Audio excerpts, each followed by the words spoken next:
नमस्कार मित्रांनो, सह्याद्रीच्या उत्तुंग रांगांमध्ये असे अनेक किल्ले आहेत ज्यांनी इतिहासाची मोठी स्थित्यंतरे पाहिली. पण पुण्याच्या दक्षिण दिशेला दिमाखात उभा असलेला किल्ले पुरंदर हा केवळ एक किल्ला नसून मराठ्यांच्या असीम धैर्याचे प्रतीक आहे. निळ्या नभाला गवसणी घालणारे याचे बुरुज आणि वाऱ्यासोबत वाहणाऱ्या पराक्रमाच्या कथा आजही आपल्याला त्या सुवर्ण काळाची आठवण करून देतात. या किल्ल्याचे स्थान इतके मोक्याचे आहे की याला पुण्याची सुरक्षा भिंत असे म्हटले जाते. पुरंदर आणि त्याचा जोडकिल्ला वज्रगड हे दोन्ही मिळून एक अभेद्य दुर्ग तयार होतो. गडाचा विस्तार आणि तिथून दिसणारा आजूबाजूचा विस्तीर्ण परिसर पाहिला की लक्षात येते की स्वराज्याच्या रक्षणासाठी या किल्ल्याचे महत्त्व किती अनन्यसाधारण होते. स्वराज्याचे संस्थापक छत्रपती शिवाजी महाराजांच्या कारकिर्दीत पुरंदरला विशेष महत्त्व प्राप्त झाले. 1670च्या दशकात महाराजांनी हा गड जिंकून स्वराज्यात सामील केला.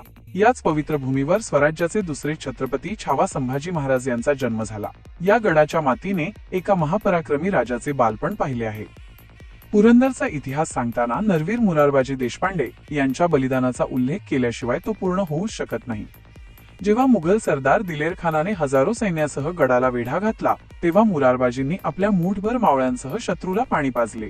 जोपर्यंत शरीरात रक्ताचा शेवटचा थेंब आहे तोपर्यंत किल्ला झुकू देणार नाही हा बाणा मोरारबाजींनी दाखवला. त्यांच्या तलवारीच्या तेजापुढे मुघलही थक्क झाले होते. इतिहासात पुरंदरचा तह ही एक अत्यंत महत्त्वाची घटना मानली जाते. मिर्झा राजे जयसिंग यांच्याशी झालेला हा तह म्हणजे महाराजांच्या मुत्सद्देगिरीचा एक भाग होता. स्वराज्यावर आलेले मोठे संकट टाळण्यासाठी महाराजांनी काही काळ मागे हटण्याची रणनीती आखली. हा तह म्हणजे हार नव्हती तर पुढच्या मोठ्या विजयासाठी रचलेला एक पाया होता. आज जेव्हा आपण गडावर पाऊल ठेवतो तेव्हा तिथले पुरंदरेश्वर मंदिर आपल्याला आध्यात्मिक शांतता देते. गडाचा भव्य दिल्ली दरवाजा, आजही ताठमानेने उभे असलेले बुरुज आणि मोरारबाजींचा प्रेरणादायी पुतळा आपल्याला इतिहासाच्या पानात घेऊन जातो.